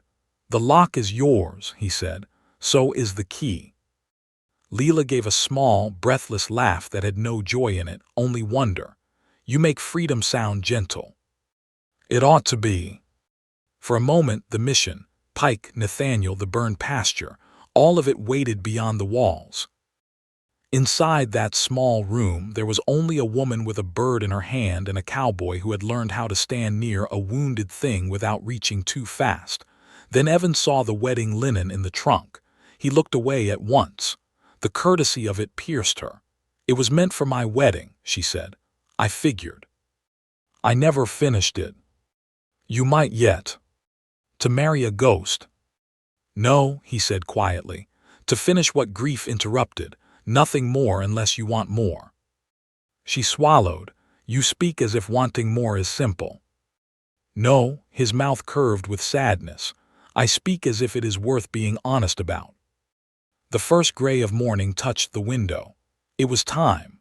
Lila tucked the cedar bird into her pocket, placed the derringer inside her reticule, and closed the trunk. She did not lock it. Outside, Mercy stood saddled in the yard. Evan adjusted the cinch himself, though Amos had already checked it. The air was cold enough to turn their breath white. No sunrise showed yet, only a pale seam along the eastern hills. Lila mounted without help. Evan stood beside the mare, one hand near the bridle. "Ride slow once you see the mission," he said. "Keep the open ground to your left. If anything feels wrong, turn back." "Everything already feels wrong." "Then if it feels worse." She looked down at him. In the dim morning his eyes were shadowed but steady. "I will not run from the truth," she said. "I know. And I will not be sent away for your safety." His face softened. "I know that too." "Do you?" "Yes." His hand lifted to Mercy's neck, stroking once to calm the horse. "I am learning the difference between protecting a woman and standing beside her while she protects herself." Those words settled into her like warmth from a fire she had not known she was cold enough to need. Amos clicked his tongue from the shadows. "Best go before the sun gets nosy." Lila almost smiled. She rode out through the gate alone. The road to the old mission curved east through low grass silvered by dew. Birds had not yet begun singing. The world felt held in one long breath. Behind her, Willow Creek Ranch faded into the gray, and with it the strange safety of the kitchen, the porch lantern, the cowboy who did not ask her to be less afraid before calling her brave. Lila kept her eyes forward. The old mission rose from the land just as dawn began to thin the dark. Its bell tower was broken. One wall had fallen inward.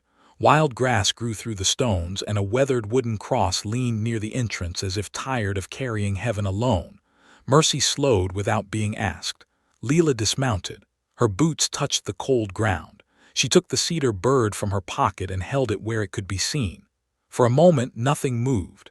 Then a voice came from inside the ruined mission. Not strong. Not young.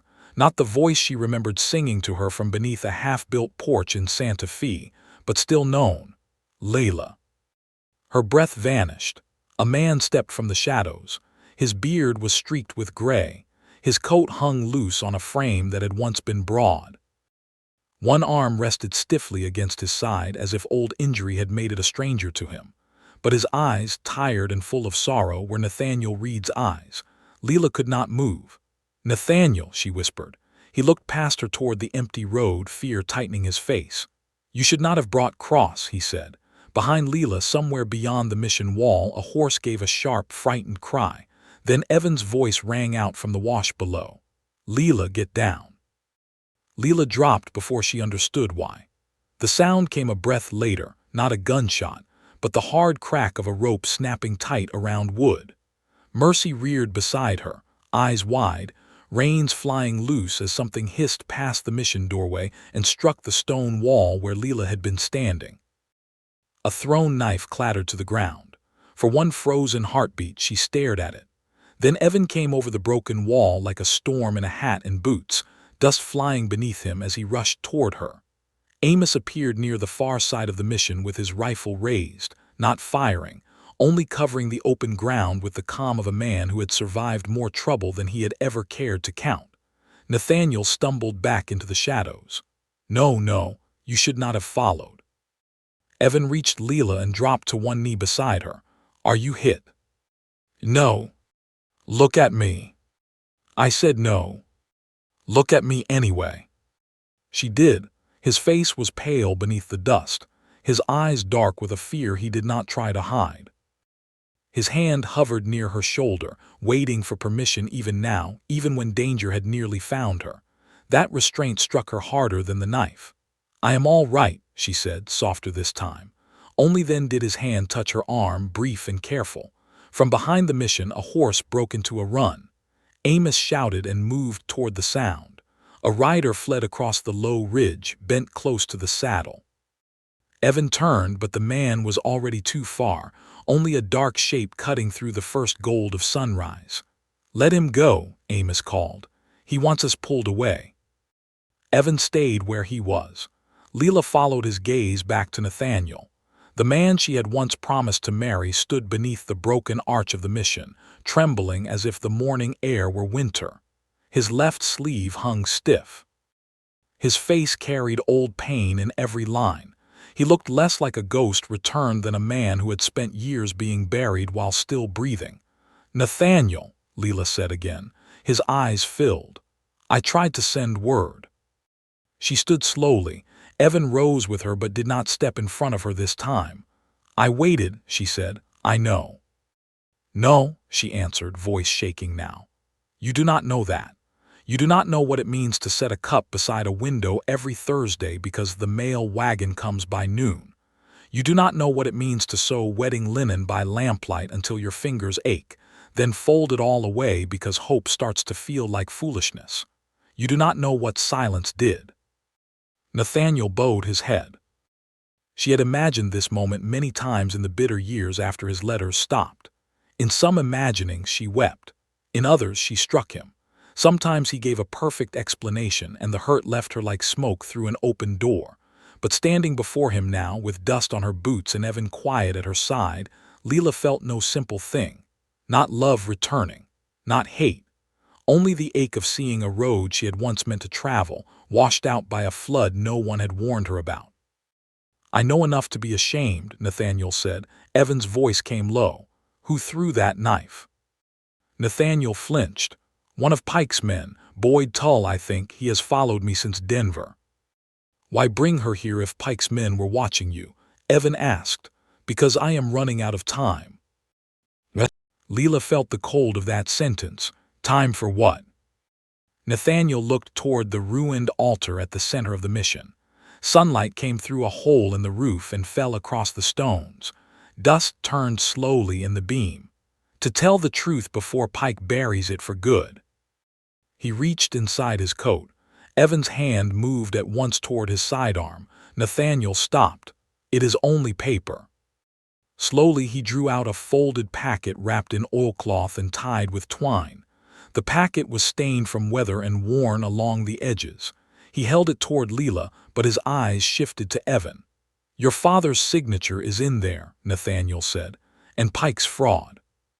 Evan did not take it. "Explain." Nathaniel swallowed. 8 years ago, Pike hired me and 4 other men for rail work near Mercy Bend. That was what he called it, but there was little rail work and more errands. Carry this box. Fix that door. Ride this paper to that man. I was young enough to think questions cost extra. His mouth twisted sadly. "One night I repaired the back steps at the hotel. Pike was inside with a clerk from the land office and a banker from Denver. I heard your father's name, Thomas Cross. I heard Willow Creek. I heard them laughing over a deed they said would be useful when the old man died." Evan's face turned hard and still. "My father never sold land to Pike." "No," Nathaniel said, "but Pike had a paper saying he did. Not the whole ranch, only the south water rights. It had a signature. I knew enough carpentry to know when a door had been forced. I knew enough handwriting to know when a name had been copied badly." "And you stole the paper," Amos said, stepping into the mission yard. Nathaniel nodded. "I stole copies, not the original. Pike caught me before I could leave town." Lila's voice was small. "And your letters?" "I wrote you from the camp for months. Pike found out I had a promised wife in Santa Fe. He told me if I tried to send another letter, he would make sure trouble reached you too." Lila's hand rose to her throat. "He kept me working under another name," Nathaniel continued. "Not locked in chains, nothing so simple. Debt, threats, men watching every road. Then I was hurt in a quarry accident east of here. My arm never came right after. Pike left me there because I was no longer useful. A preacher's widow nursed me through fever. By the time I could walk, I learned you had left Santa Fe. Your aunt had died. No one knew where you had gone." "So you never came?" Lila asked. The hurt in her voice made Evan look away. Nathaniel's eyes shone. "I came once, 2 years later. I reached your old street and found strangers in the house. They said a woman named Lila had gone south to work or west or maybe married. No one knew. I told myself perhaps you had found a life kinder than the one I could offer." Lila closed her eyes. All those years she had believed herself abandoned by choice. He had believed he was too late to matter. Between them stood Pike, greed, fear, and miles of silence. When she opened her eyes again, the old love was still gone, but the old wound had changed shape. "Why now?" Evan asked. Nathaniel looked at him. "Because Pike learned Miss Hart was at Willow Creek. He knew if she spoke my name, Mrs. Whitcomb might remember the parcel. He knew the cedar bird could lead to me, and he knew I had the papers." "Where have you been hiding?" "Old Mission mostly. A line shack east of town when I can reach it. I meant to find a judge in Pueblo, but Pike has men on the roads. I thought if Lila came with the bird, I could trust it was truly her." Evan stepped forward. "And you told her to come without me?" Nathaniel met his eyes. "Because Pike wants you angry, alone, careless. If he can make it look like a fight over a woman or water, the town will call it ranch trouble and look away." Amos muttered. "Town has been looking away too long already." Wind moved through the broken mission, lifting dust from the stones. Lila looked at the packet in Nathaniel's hand. It seemed impossible that paper could hold so much ruin. A forged deed, a stolen future, 8 years of silence, Evan's land, her lost youth. She reached for it. Nathaniel gave it to her. Their fingers touched. Once that touch would have filled her with warmth. Now it brought only a quiet sadness, like finding a pressed flower in an old Bible. "I loved you," he said softly. Lila looked at him. "I loved the man who carved birds and promised me a porch with morning light. I wanted to be him." "I know." Evan stood a few feet away, silent and solemn, giving them the dignity of a goodbye that had arrived 8 years late. Nathaniel's voice shook. "Could you ever forgive me?" Lila looked down at the cedar bird in her other hand. "I do not know yet. but I believe you now. That is the first honest thing I have been able to give you in years." He nodded as if it were more mercy than he deserved. A distant shout came from the ridge. Amos turned fast. "Riders!" Evan moved to the broken wall and looked out. 3 men were coming from the west, not rushing but spreading wide. Red scarves flashed at their throats. Pike's riders. Nathaniel went white. He knew. Evan took the packet from Lila and tucked it inside his coat. "Then we do not wait here." "There is a back trail through the wash," Amos said. Lila looked toward Mercy, who had calmed near the fallen cross. Evan caught the reins and brought the horse to her. "Ride with Amos," he said. "No." "Lila." "No," she said again, firmer now. "Do not put me behind safety and call it a plan." His eyes searched hers. The riders were closer. Nathaniel coughed and leaned against the stone wall. "I cannot ride fast." "I can take him," Amos said. "My horse is steady enough for 2 if we move slow through the wash." "That leaves you exposed," Evan said. "Everything about today is exposed." Lila turned to Nathaniel. "Can you stay in the saddle?" "I can stay alive if given reason." "Then take one." Amos helped Nathaniel toward his horse, while Evan lifted Lila onto Mercy. This time his hand stayed at her waist just long enough for both of them to notice. "Listen to me," he said quietly. "I have been listening. I know, that is why I am choosing my words carefully." He looked up at her, his hat shadowing his face. "If we get separated, ride to Mrs. Whitcomb, not the sheriff, not the hotel, Mrs. Whitcomb." "Why not the sheriff?" "Because I do not know yet who Pike has bought." The answer settled like a stone. One of Pike's men shouted from the ridge. "Cross, hand over the woman and the drifter and nobody needs trouble." Evan's face did not change. Lila felt something fierce rise in her. She had been handed from grief to duty to silence for years, but she would not be handed to fear. She turned in the saddle and called back, "A woman is not a parcel, sir. You may tell Mr. Pike I said so." For half a second, even Evan looked startled. Then Amos barked a laugh. "Mercy, Miss Hart, remind me not to quarrel with you over breakfast. If you believe one brave word can change the whole road ahead, stay close to this story." Lila has stopped running from her past, but the hardest choice of her heart is still waiting. They rode for the wash. The chase did not begin with wild shooting or grand shouting. It began with hoofbeats, hard, steady, closing over dry ground. Mercy carried Lila down the narrow trail, loose stones sliding beneath her hooves. Evan rode behind her, turning often to watch the ridge. Amos and Nathaniel moved ahead, slower but steady, the older foreman holding the wounded man upright with one arm. The wash twisted between clay banks. Cottonwood roots reached from the sides like old fingers. Lila kept low over Mercy's neck, whispering to the mare as dust stung her eyes.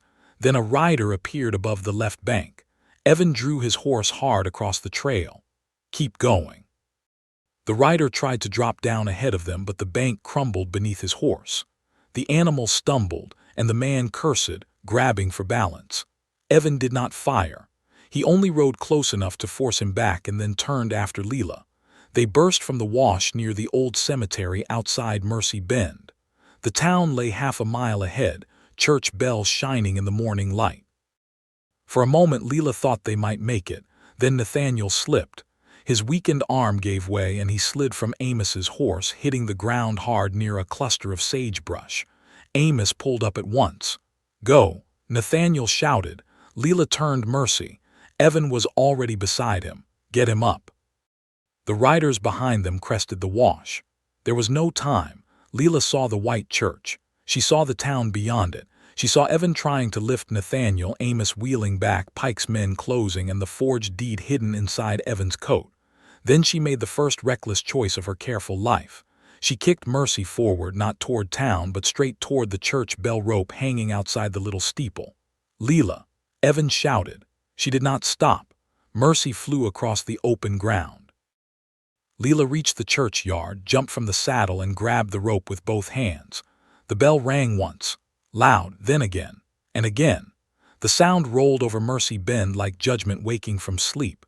Doors opened. Faces appeared. Men stepped from shops. Women came onto porches.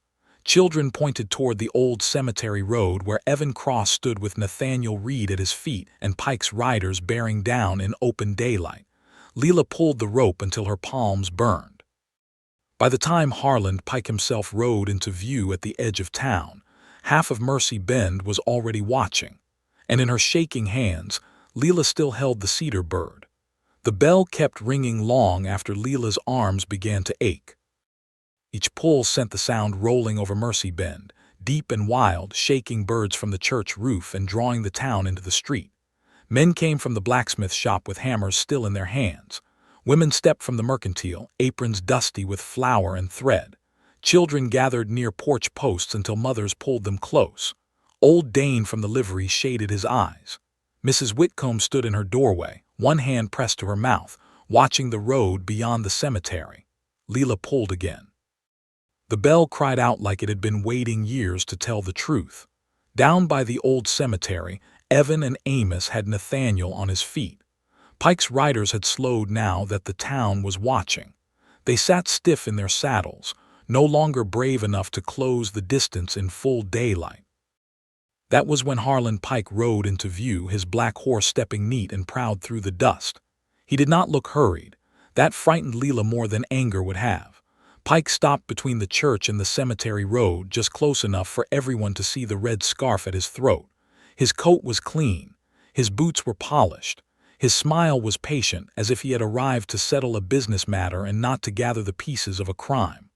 "Miss Hart," he called, voice smooth enough to carry. "You are making quite a scene for a quiet morning." Lila let the rope fall. Her palms burned. Her breath came hard, but she stepped away from the bell and faced him. "Some truths need a scene," she said. A murmur moved through the townspeople. Pike's eyes narrowed, though his smile stayed. "You have been in the company of desperate men. Cross wants to keep land he may not fully own.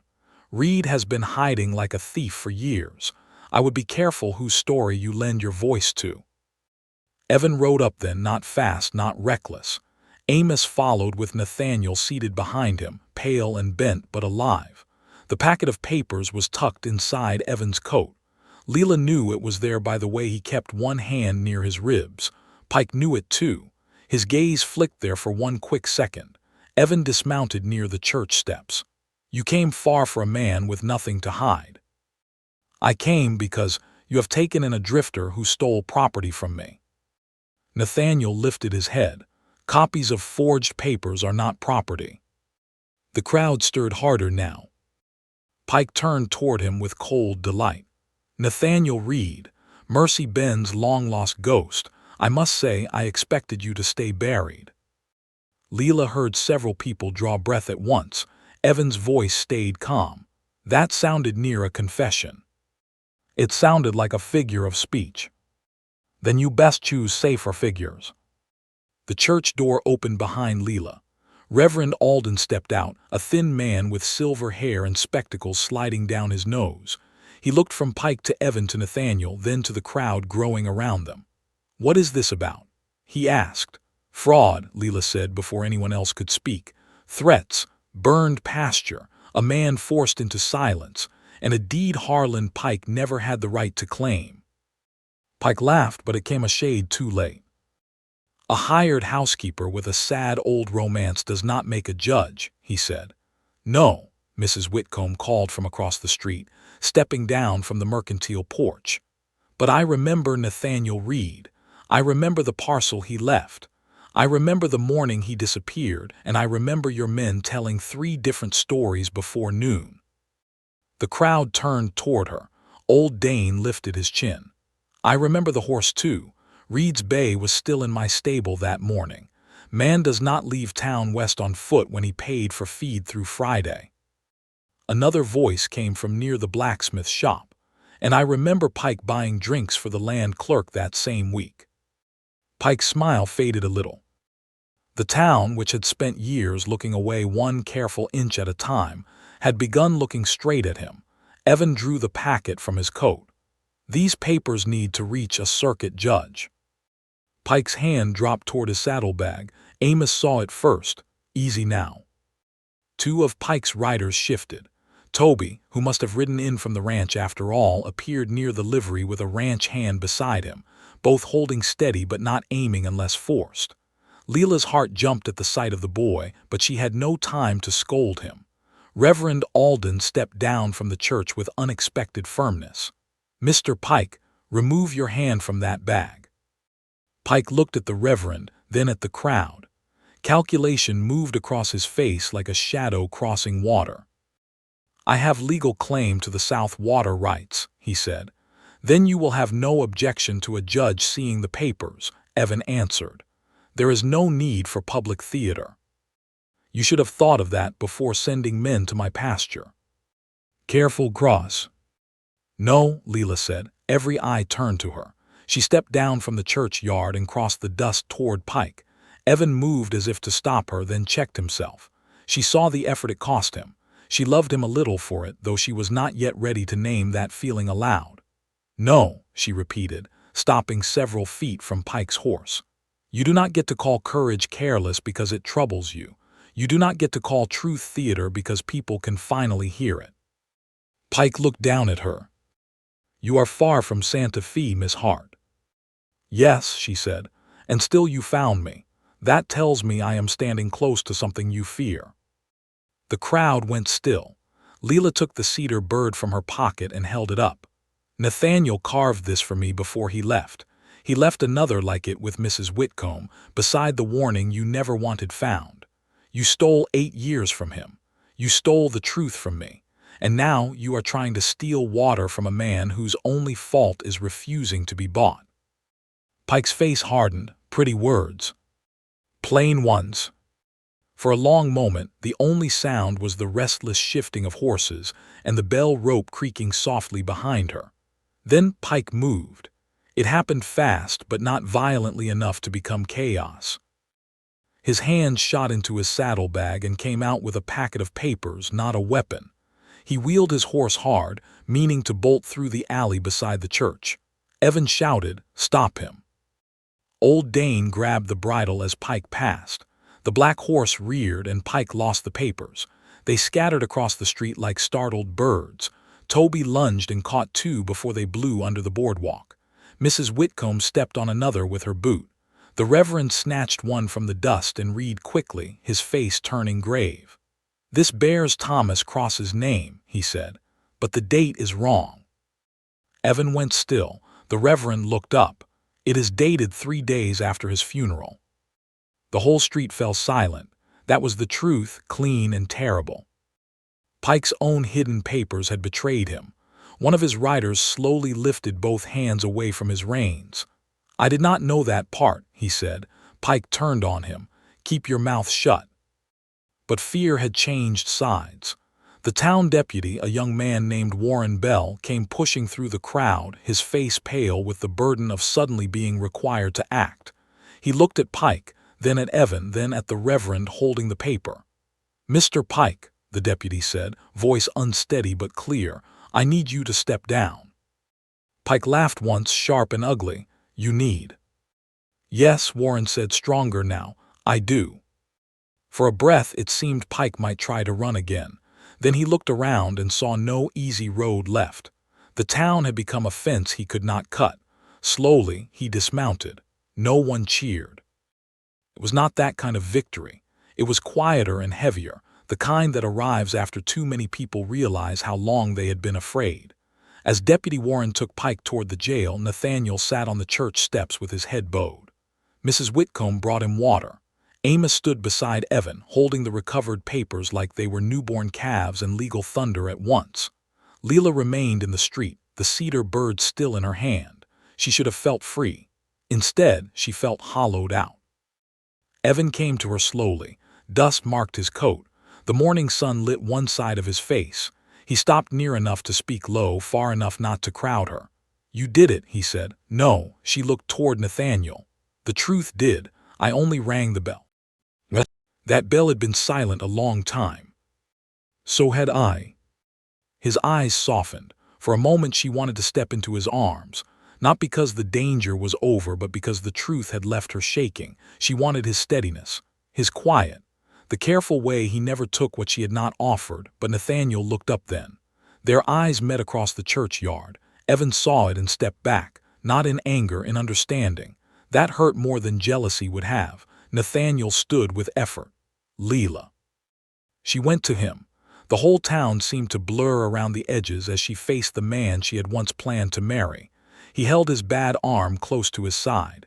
His face looked older in full sunlight, not only from years but from the cost of surviving them. "I owe you more than truth," he said. "You gave what you could." "No," he shook his head. "I let shame decide for me. After I healed, after I knew I had lost you, I still could have kept searching. I told myself you were better off.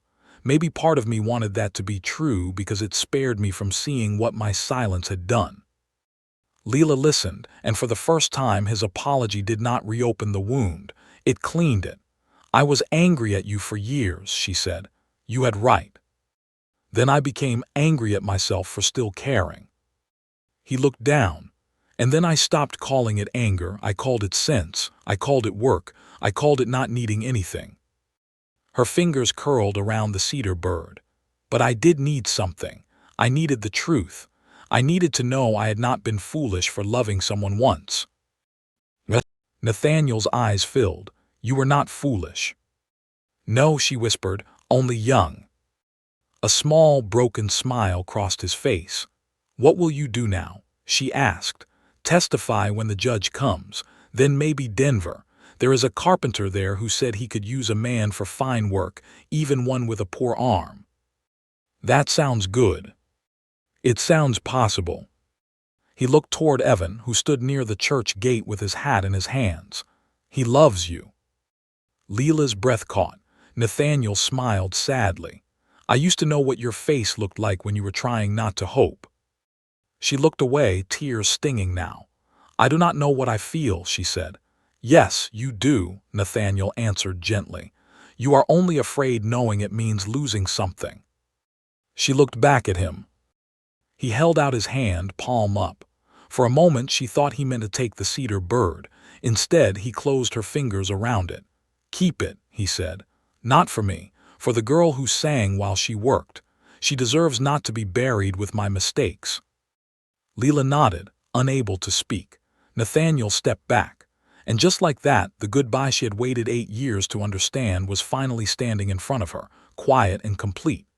That evening, after statements were given and papers locked safely in Reverend Alden's church safe, Evan rode back to Willow Creek beside Lila. Neither spoke much. Amos and Toby rode ahead, arguing softly about whether Toby had disobeyed orders or followed the higher call of history. The sun dropped behind the hills, turning the burned south pasture bronze instead of black. At the ranch, the men took the horses. Lila went inside and stood in the kitchen where everything had begun to feel familiar without asking permission.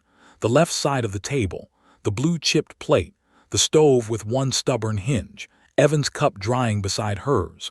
She touched the back of a chair. Evan stood in the doorway. "You should rest," he said. "So should you." Neither moved. A small smile passed between them, tired and tender. Then Lila looked toward the hall where her trunk waited. "I need to do something," she said. He nodded. "I will be on the porch." "No," her voice trembled, but she did not let it fail. "Please come with me." Evan went still. She led him to her room and opened the trunk. The wedding linen lay on top now, no longer hidden beneath dresses and letters. The faded blue ribbon had come loose during the days of fear and riding. Lila lifted the unfinished cloth with both hands. "I thought this belonged to a dead dream," she said. Evan stood beside her, silent. "But maybe it belongs to the woman who survived it." The words shook as they left her. She turned to him. "I do not know how to dream easily." His eyes held hers. "I do not need easy," he said. "I may be afraid tomorrow. I expect I will be too. I may reach for the old lock. Then I will remind you where you put the key." A tear slipped down her cheek. She gave a small laugh through it, embarrassed and relieved and broken open all at once. Evan lifted his hand slowly, giving her time to refuse. She did not. His thumb brushed the tear from her cheek with such care that the whole room seemed to hush around them. Lila closed her eyes. Tell me in the comments, would you have trusted Evan after all this, or would the past still have held your heart back? When she opened them again, he was looking at her as if the answer to a long prayer had stood before him in a smoke-stained dress and muddy boots. "Lila," he whispered. She stepped closer. Not all the way, not yet, but close enough that his breath caught. Outside, the porch lantern swung in the evening wind. Inside, the cedar bird rested on the trunk beside the unfinished linen. And Lila Hart, who had spent 8 years mistaking silence for safety, finally asked the question that frightened her more than any danger had. "If I stayed," she whispered, "what would you ask of me?" Evan did not answer quickly. That was one of the things Lila had come to trust about him. He did not rush toward words just because silence made the room tender. He stood beside her open trunk, the unfinished wedding linen between them, the cedar bird resting near its folded edge, and looked at her as if her question deserved more care than any promise he had ever made. "If I stayed, what would you ask of me?" Outside, the porch lantern swung in the evening wind. Somewhere in the barn, Mercy stamped once and settled. The house smelled faintly of smoke, coffee, and clean cotton. It was an ordinary smell, the kind that belonged to work and weather and tomorrow. At last, Evan spoke. "I would ask you to stay because you want to," he said. "Not because you are grateful, not because the past hurt you, not because danger made my house feel safe for a spell." Lila held the linen tighter. "I would ask you to keep your own mind," he continued. "To argue with me when I am wrong, to put my coffee wherever you please if you grow tired of setting it on the left, to open that trunk when you are ready and close it when you need rest. I would ask for ordinary days, Lila, breakfast when the stove behaves, porch talk when it does not, rain barrels mended before storms, a garden if you want one, silence when words are too heavy." Her eyes filled before she could stop them.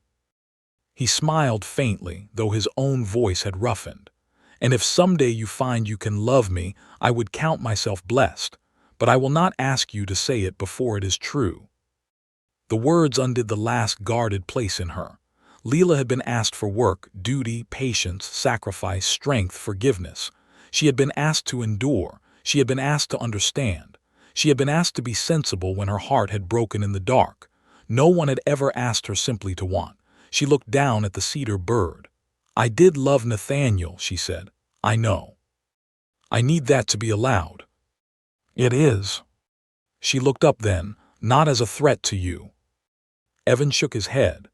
"A woman's past is not a thief unless a man is foolish enough to treat it like one." A quiet laugh escaped her, small and wet with tears. "You speak like a preacher when your heart is cornered." "My heart has had a difficult week." "So has mine." "Yes," he said softly, "I noticed." For a moment neither moved. Then Lila took the faded blue ribbon from the linen and untied it fully. The cloth loosened in her hands, falling open across the trunk. Some edges were finished with careful old stitches. Other parts remained bare, waiting.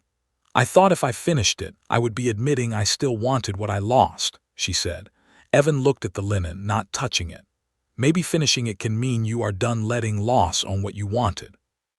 She breathed in slowly. The words were so simple, so like him.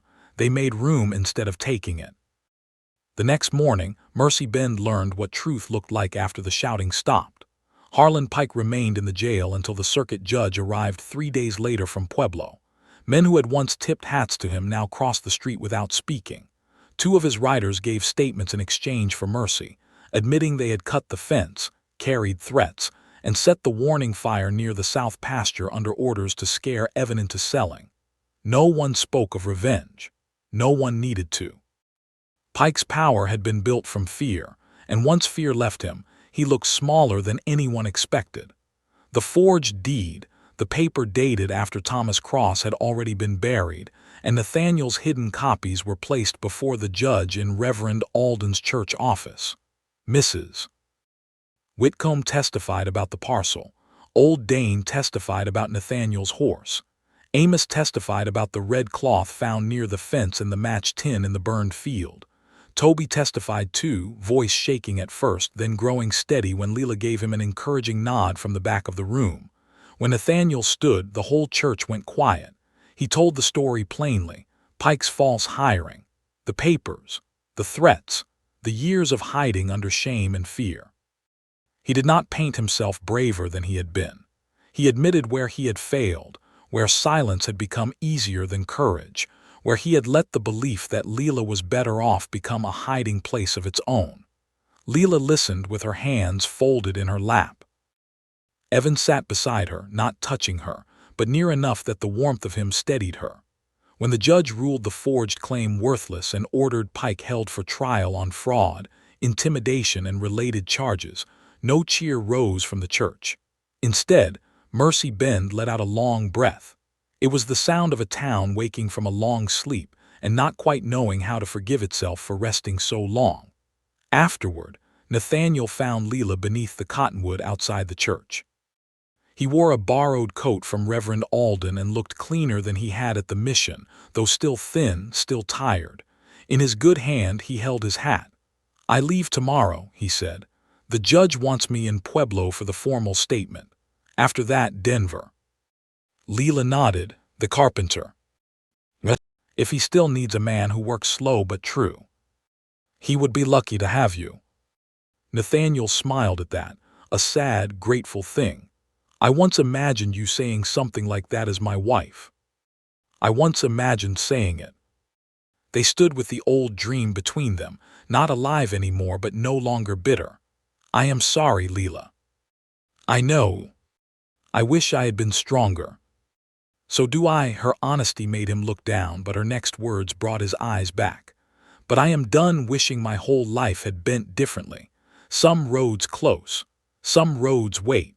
Some roads bring a person to a ranch in the rain when she thinks all she needs is work." Nathaniel looked past her. Evan stood by the hitching rail, speaking with Amos, giving them space without pretending not to care. "He is a good man," Nathaniel said.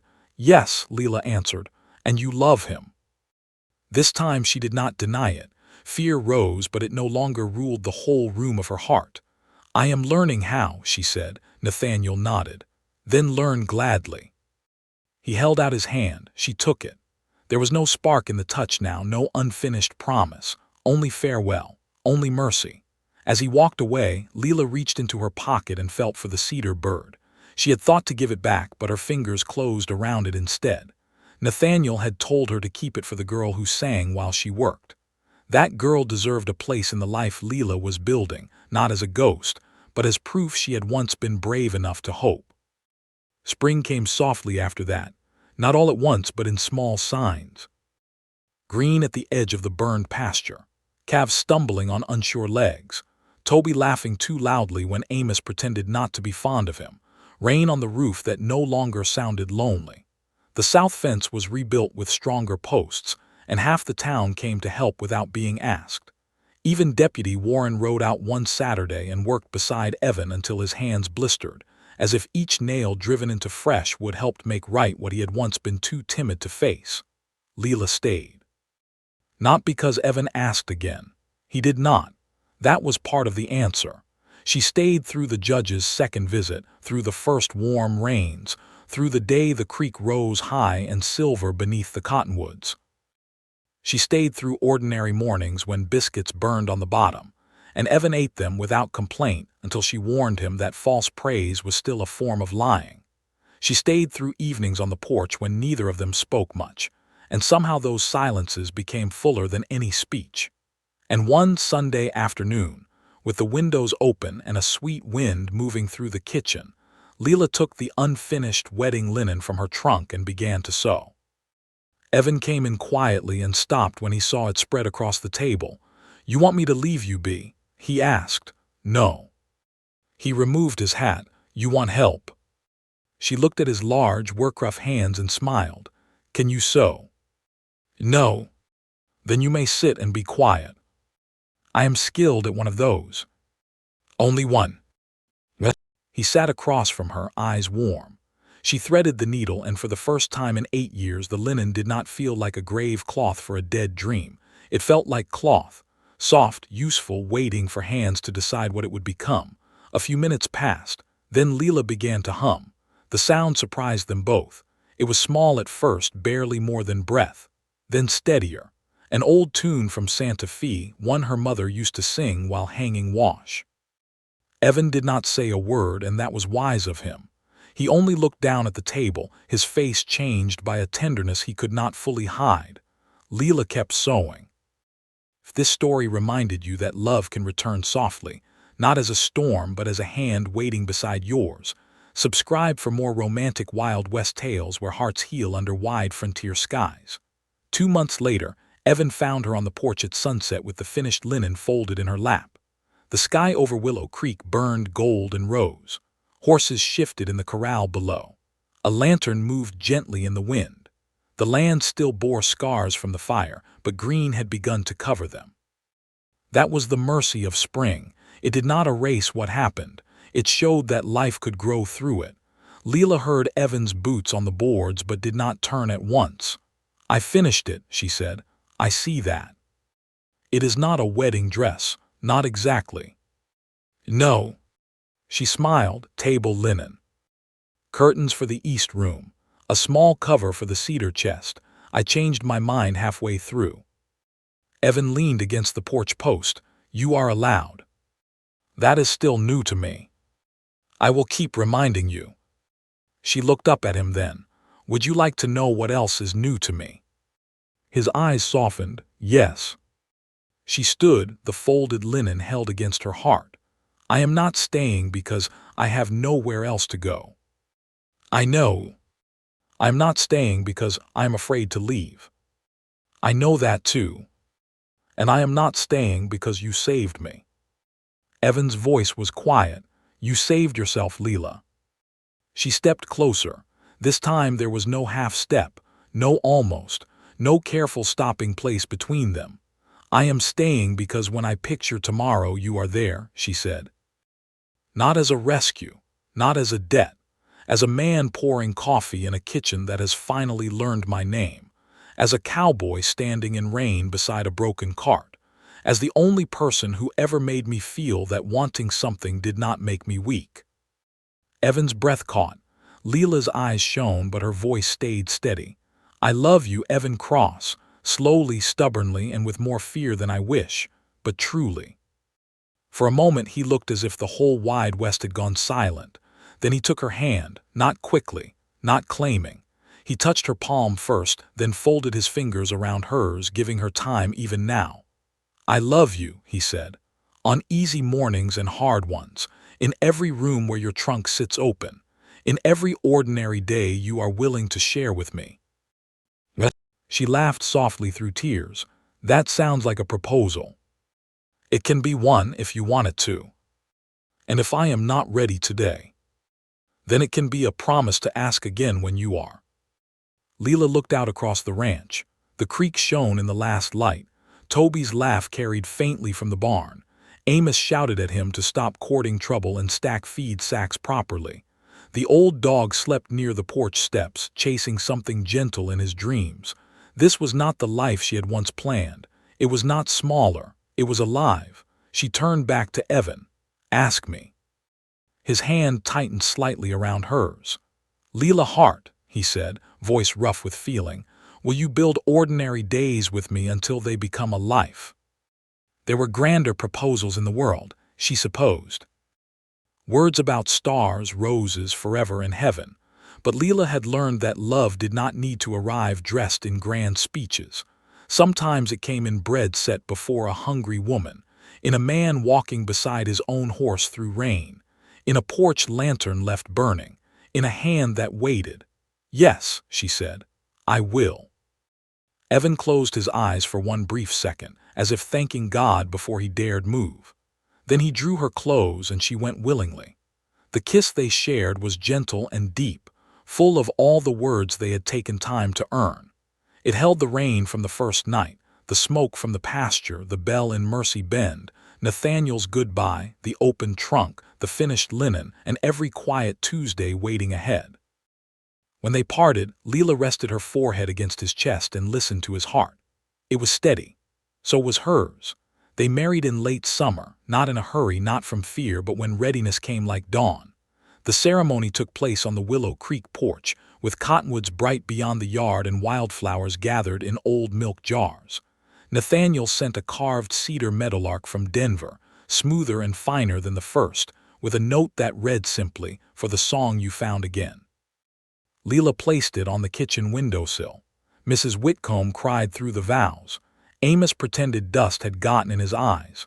Toby stood so straight he looked ready to salute the sky. Reverend Alden spoke of truth, patience, and love that does not force a door but waits until the frightened heart opens it from inside. When Evan promised to cherish her, Lila believed him. When Lila promised to stay by choice, Evan's eyes filled. And when they turned to face their friends, the porch lantern lifted in a warm wind behind them, though it was broad daylight and no flame was needed. Years later, folks in Mercy Bend would say Willow Creek Ranch became a place where travelers were fed before they were questioned. A place where lost men could ask for work and widows could find help mending a roof. A place where the south pasture grew green again and the creek ran clear over stones that had outlasted every lie told beside them. But Evan remembered the first night best. The rain. The broken wheel. The woman who said she was not hurt because she had forgotten what care sounded like. And Lila remembered the answer that changed everything, though he had not spoken it in so many words until much later. Dreams did not always return as dreams. Sometimes they came as dust on boots, coffee on the left, a cowboy's patient eyes, and a quiet porch where a woman finally learned that staying could be the bravest dream of all.